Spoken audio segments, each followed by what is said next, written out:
Good morning and welcome to another edition of Astro Weather. It is 8:14 a.m. here in the central part of Texas. I'm Robert Phoenix, and pardon me for being a little on the tardy side, but it was a late night last night. I was with Clyde Lewis over on Ground Zero talking about the number 23, the year 23, the year that we're in right now currently, and the strange happenings last night at Cincinnati, where the Bills played the Bengals, and the game was stopped 23 minutes into the game because number 3, Damar Hamlin, suffered what appeared to be a heart attack on the field after making a tackle. And of course, it was the second day of the year. So 23 is the story and the theme last night for the Bills and the Bengals. I'm not going to talk a ton about that, but I am going to get straight into the Astro Weather for today. So thanks for being here. And I'm wishing everybody a very happy new year. I hope that your time with your friends and families over the holidays has been loving and connected. This seems to be a word that's going around a lot these days, connected. So let's connect the astrology for today. And we have a pretty good chart. The sun has moved into trine with Uranus, and unusual things happen. And last night, I'll talk about the unusual nature of last night's game as it relates to a Sun-Uranus trine. There was something about last night's game that brought everybody together in a singular moment in time. And I remember last night listening to a sportscaster liken it to 9/11. Now, of course, he's a sportscaster, and he was saying, well, where was everybody remembers where they were on 9/11, which is true. And that event in Cincinnati, I'm going to sneeze in a second. Excuse me. It always comes in threes. One more. I guess it's a 2-day today. That event in Cincinnati has had kind of a similar effect.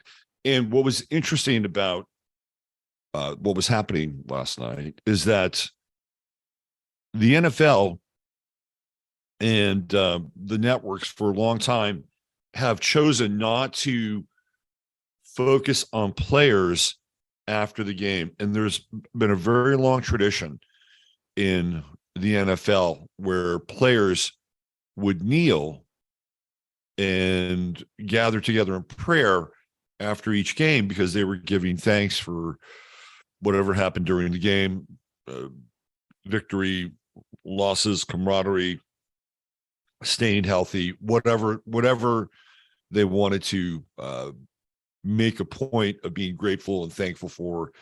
And it became a very important part of sort of the closing credits on an NFL game. And then at a certain point, they began to move away from that and not really show that, although the event was still happening. And last night, this is what happened. All the players gathered together. They got into a prayer circle, and they began to pray. And what was also interesting is that the call for prayer was sent out all across the country. And so this young man, Damar Hamlin, had millions of people praying for him. And during a time where it seems like Christianity is being marginalized and stigmatized in a lot of ways, it came right to the front. And people were engaged in a very open expression of their faith. And then something happened last night that I've never seen before. And that was that both teams agreed to stop the game. And the game has not been rescheduled. It hasn't been reformatted. And this was a game that was involving playoffs and playoff seedings. And what happened is that there were a number of people who were petulantly demanding that the NFL restart the game, right? Like, this is football. This is what happens. This is part of the perils of the new gladiators. And this is what they go through. And there have been other incidents on the field. When I was a young man, there was actually a player, if I'm not mistaken, who did die during a game. I don't believe this is the first time. I know that there was another player who was severely paralyzed during the game. A couple players, Ryan Shazier, they had to cart him off on a stretcher, and Ryan Shazier looked like he was going to be paralyzed for life, but he wasn't. He actually was able to regain his ability to walk. He wanted to play again, but he never played again. So we've seen some things in the past which have potentially warranted a stoppage of a game. But last night was the first time I've ever seen it. And in Mercury retrograde fashion, what happened was that there were a number of pundits who put their opinions right dead center on display for not just Americans, but the entire world to see. And some of them were very, again, clear and strident about the fact that the game should start. And some of these people are under fire now. Skip Bayless, who is a sports writer and a commentator and a Sagittarius, by the way, and this is where Sagittarians can get into trouble. He might be in danger of losing his job because of how adamant he was that the game continue, right? But when we have the Sun-Uranus trine, which is what I'm talking about, and last night when the game was on, when it was happening, we had a bit of a tighter trine. So unusual things happen. Unusual things occur, things that don't, but what's interesting here is that with the trine to Uranus, the potential for the thing to actually work out is true, right? That's there. It's a square, then the disruption throws everything kind of out there and into the mix. It's like throwing the ingredients of a salad up into an air, it's in a bowl and you just throw it up in the air and you hope that everything lands back in the bowl again, in which case that would be great, but sometimes it doesn't.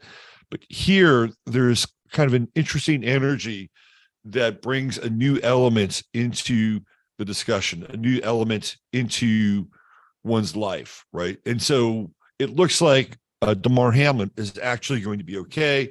His vitals have stabilized. They had him on life support for a brief period of time.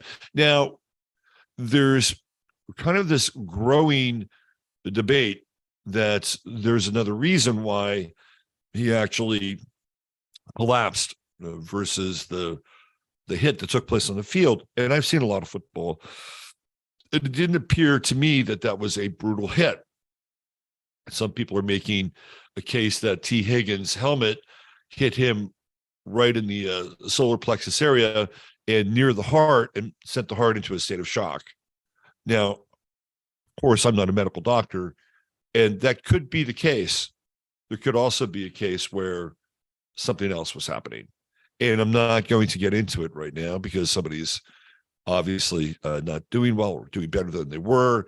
And on this channel, it could be not only controversial, but it could also put my channel in peril, at risk. So that's another part that's come up. And what I will say about that, as I get back into the chart here in the Astro Weather, is that there was one franchise in pro football that was nearly fascistic in its quest and desire to make sure all their players had received a vaccination, and that was the Buffalo Bills. And in fact, there was a player on the Buffalo Bills who has recently rejoined the team, Cole Beasley, who made a very clear point that he was not going to do what the league told him to do. And Cole Beasley suffered the slings and arrows of persecution as a result of him taking a stance on the NFL's policy around vaccination. So interestingly enough, it comes full circle again to Buffalo, where you had one of the most prominent refuseniks, and then you had a front office that was so adamant about being vaccinated that the general manager, Brandon Bean, essentially said that if you're not vaccinated, you'll be cut. Now, legally, he couldn't do that. He received a reprimand by the NFL Players Association, but that gives you a sense as to how intense this was as an issue for him and the Buffalo Bills. And here we go, right? The following season, and actually it was 2 seasons because we were deep into this in 2021, which is when they had a very strange and truncated season in some ways with the NFL. Sun Square Chiron. So how does this affect you today? Well, the energy is make changes. These are easy changes to make. This gives you a sense of, or an ability to be not only adaptable, but innovative. This is outside the box energy with the Sun Uranus trine. Sun Square Chiron, of course, Chiron representing Aries, representing the warrior or the athlete, and Chiron is wounding, injury, and the head. We have a Sun Square Chiron, and then last night, of course, it was in a tighter orb. So we're seeing both the potential for a wounding, particularly to the head, and it wasn't a head injury; it was right here in the solar plexus. But Aries rules warriors, and football is a sport that's governed by warriors. And whenever I see a square with the Sun and Chiron, again, it's you want to. Chiron has to do with at times has to do with taking a risk, right? Gets you out of your comfort zone. Chiron sitting between Saturn and Uranus. Saturn being, in a lot of ways, the societal comfort zone. Like you do the things that Saturn tells you to do, the things that Saturn says, check this box, right? You check this box, and you'll get a reward, whatever that reward is, whether it's getting the right job or getting the right degree or marrying the right person, right? That's how Saturn operates. And on the other side of Chiron is Uranus, which is disruptive. And we see Uranus right here on the other side, literally on the other side of Chiron. And that's the risk element that comes with Chiron, brings it to the table. So we have a Sun Chiron square, right? Do we do the thing that we've always done? Do we just restart the game? Do we just go on as business as usual? Or do we take a risk and potentially threaten our sponsorships and potentially threaten how people perceive the sport of football? And that's just an example. But that's the energy in play today. And as we move through the day and get further into the week, the sun moves into the sun begins to separate from the square. And there's also the element of being insensitive, like thinking about the game last night with Skip Bayless and some of these other sports commentators. There was a guy who, had a 3-team parlay, and he was advocating that the game be restarted. And this guy's getting just absolutely scorched in social media. And he's somebody that works for ESPN. So with the Sun Chiron square, you do need to look at the potential of taking a risk, but what is the risk and reward? And is your action going to be deemed insensitive by others? So how do you move towards Uranus today? How do you integrate something that is innovative, a little outside the box, more novel?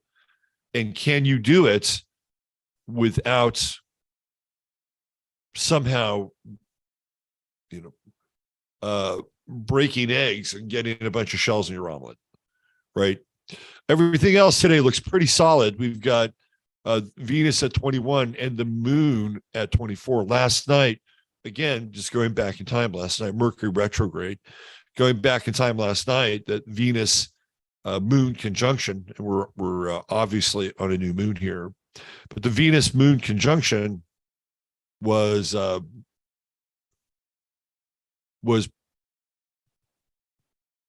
oh, you know what? This is a total fucking Mercury retrograde day.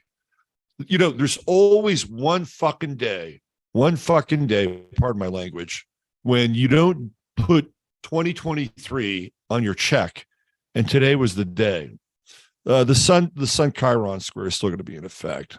But let me go back. I apologize, ladies and gentlemen. This is the one fucking Mercury retrograde day. We're human, right? And I just noticed like there's something wrong about this. The mood isn't in the right place. All right, let's do a reboot. Do I get a mulligan?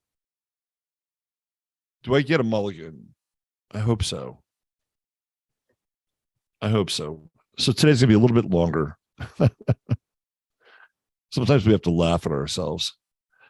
And it's really funny too, because last night when I was on Twitter, I was looking at communication and I got into, I certainly wouldn't call it a Twitter beef at all, but I got into a point where I had a couple of tweets, and the tweets were, it was a series of miscommunication. And I thought to myself, I have got to be more perspicacious, as they say, with my communication. Like I have to be on the ball and really double check. And you know what? Here we go. This is the double check moment. So everything I said still holds true, believe it or not. Believe it or not, everything I said still holds true. The degrees are a little bit different, but it is not far afield. So let's look at the new chart, which is like the old chart, right? So we still have the sun trine Uranus, and we still have sun square Chiron. They're just at different degrees. But my ability to notice, because I knew the moon was in a different place, and there it is. It's in wily, crafty old Gemini, and of course we have a Mercury retrograde. So once I got to the moon, I'm like, whoa, no, it's not there. But the sun square Chiron and the sun trine Uranus, they're there. So you can still backfill the early part of the show. Easy. Now, as we move out of those transits, I get to talk about other things. Again, we have these nice sextiles going on. Mercury retrograde. Hello. That was a fucking Mercury retrograde moment. Mercury retrograde, Pluto conjunction. And then we have Venus now in Aquarius. And last night, Venus was at the anaretic degree during the Monday Night Football broadcast. So we have a Venus-Pluto conjunction. And again, what does it do? It brings everything kind of the relationship with death, right? The intense relationship with death. And everybody was staring down one young man's mortality. And by the way, Damar Hamlin is in Aries. I believe he is something like 3 or 4 degrees Aries. So, again, we have a relationship. The relationship with death, right, was quite front and center last night. But we also have sort of the miraculous potential for the impact of recovery. We have Mercury here at 21 in sextile with Neptune, and that's prayer energy. Neptune and Pisces being religious, Pisces being the fishes, and the bulk of society, in fact, society as we know, transiting out of the age of Pisces into Aquarius. But last night is a reminder of the age of Pisces. And not only that, but this young man had a foundation, and his foundation was trying to get $2,500 for his Toys for Children Christmas fund. I think it's now somewhere at $3.4 million. And here we go. We have Jupiter in Aries, and not to sound crass, but this Jupiter in Aries is conjunct Damar Hamlin's sun. So if you want to look at an example of abundance as it relates to the identity, well, there you go. Right. But it's more than that. It's more than that. We have Venus moving into sextile with Jupiter, and you have people, again, Venus, 0 degrees Aquarius, having a relationship with somebody that they don't know. Somebody who's grabbed their attention in that moment, and they're making his foundation fund drive just absolutely blow up. Ultimately, this is a feel-good story. It looks like he's going to live. It looks like he's going to be able to walk again and talk again and interact with his family again. Not only that, but his foundation is probably by the end of the day going to have about $4 million. $4 million. And some people would say that's a miracle, right? So we're in this miraculous territory. And I'm not even going to get into the backstory of how or why this might have happened. What's interesting is focusing on the potential of what can be and redemption. And this is the energy that's in play today. You know, on Sunday night, I talked about, you know, things like saving face and giving people outs. And this is clearly a case where not only is that evident and in play, but it's rewarded, right? We get a reward. The reward is that we, you know, connect with something that's larger than ourselves. We get out of our own individual experience. We come into a collective moment. Whatever you think of football and whatever you think of these pastimes, that was a collective moment. So we have the ability to tap into something in terms of groups and group energy that is actually advantageous, positive, abundant. It's one of the days where, you know, we it looks like we dodge a bullet in some ways. Now, of course, there's going to be rhetoric about the game and stopping the game, and it's just football. That's going to go on. But that's really a subplot or a lesser narrative to something bigger and people opening up their hearts. Stephon Diggs, who plays for the Buffalo Bills, was seen crying. These are grown men who sacrifice their bodies every Sunday for 17 weeks out of the year, not including preseason games. But these are grown men who are toughened, hardened to deal with things like becoming friends with somebody in training camp, and then they get cut. And it's kind of like going to Vietnam, and you go in there, and you know the new guys that always show up in Vietnam. Nobody really paid attention to them because they didn't know whether they were going to make it or not. They didn't want to form a bond with somebody who might not be going back, standing up vertically, right?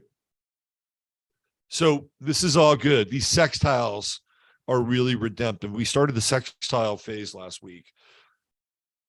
What does it mean? Well, try to practice some goodwill, right? Goodwill, cheer, looking on the glass half full versus the glass half empty. At the end of the day, what we're witnessing in some ways is a bit of a miracle. You know, this is somebody who had millions of people praying for them. Is it the power of prayer? Well, why not? Why not? With Neptune in play, and we have this Mercury sextile with Neptune, why not? And can we see the goodness and the positivity and the abundance of humanity right now? Endowing this young man with over $3 million for his foundation? Sure. You know, we live in a world where every single day it seems like we're dealing with tyranny and injustice. Doesn't matter what side of the ledger sheet you're on. If you're on the left, there's your own version of tyranny and injustice. If you're on the right, you've got your own version of tyranny and injustice. And this brings us out of it. This event brings us out of it. And what looks like to be a very strange and tragic way to start the new year looks very different now, less than 24 hours later. So let that be a reminder, not only of today, but the year to come, the redemptive power of not only prayer, but the kindness of humanity. And we've seen humanity become just so callous, right? Humanity's been through training camp. Humanity's been through basic training. Training camp being a term from the NFL, basic training, of course, being related to the Army. So we're toughened, we're hardened. You know, we're it's like we've come through Full Metal Jacket in a lot of ways. And last night and today is a reminder that that is not the totality of who we are. The totality of who we are transcends that. And this is actually a really positive story. And it's a positive note for this day.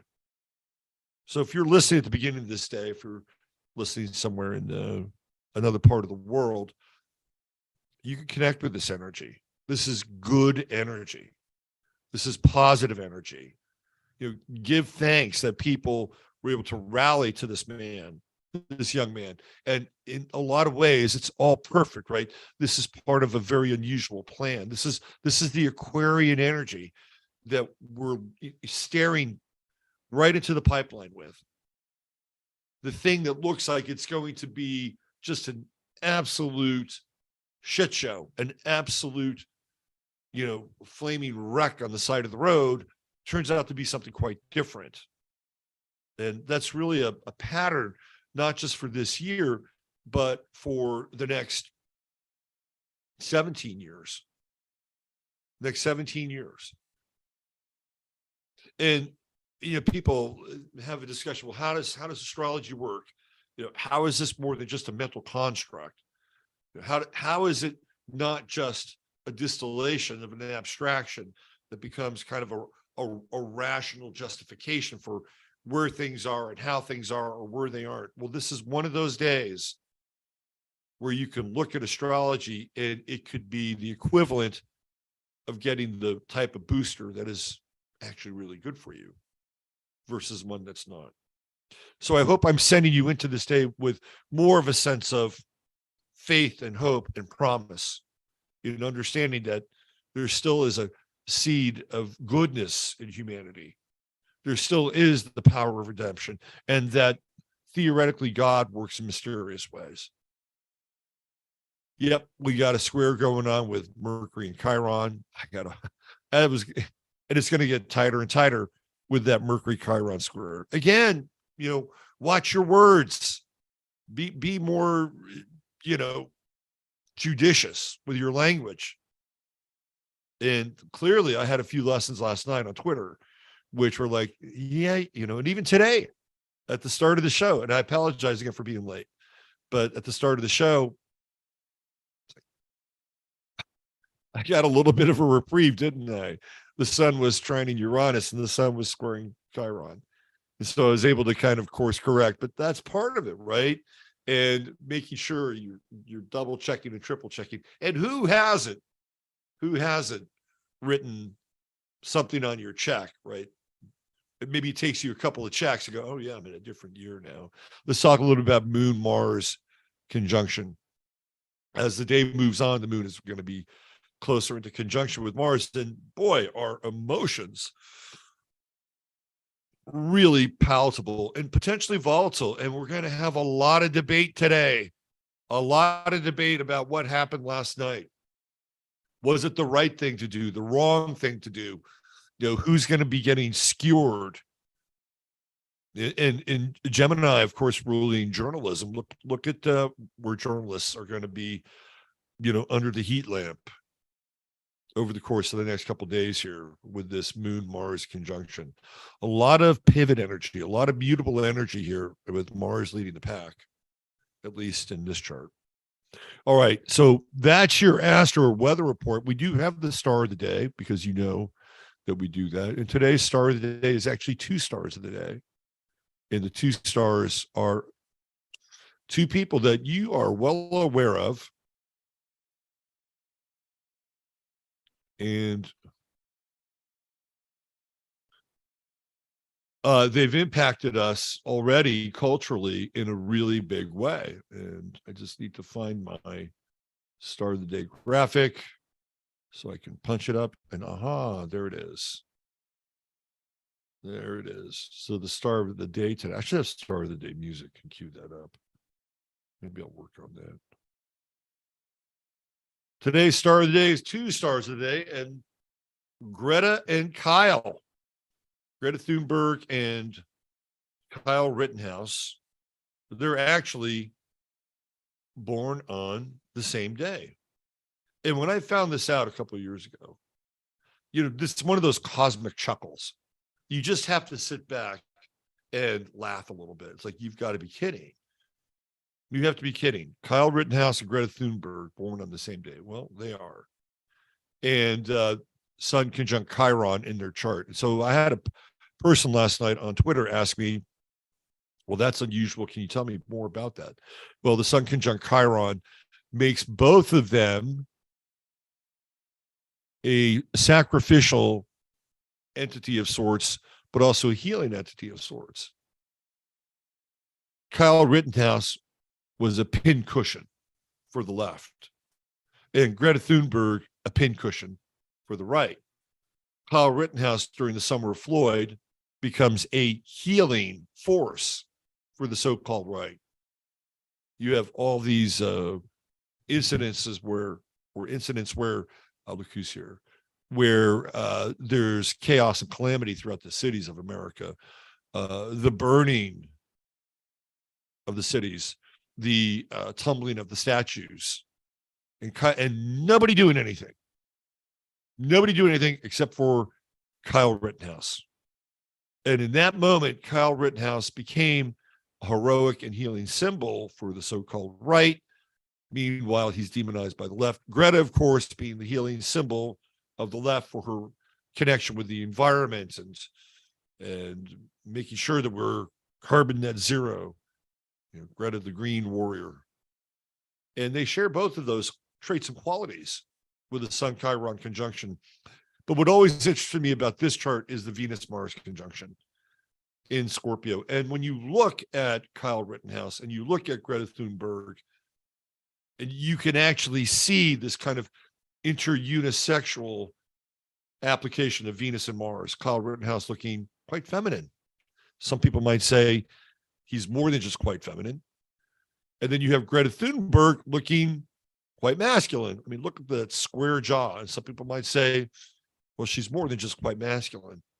Whatever the backstory of their origination and who they are today, you can see the unisexual and the intersexual energy of the masculine and the feminine with Venus and Mars. And of course, we have these squares going on with both of them, square Uranus. So both of them are going to be radical in their own way, and squaring Jupiter. And they're both going to somehow benefit for the application of their will and their relationship to other people who will either reward them or, in the case of Uranus, outright reject them as radical, as fascistic, whatever kind of adjectives you want to put in front of their names, right?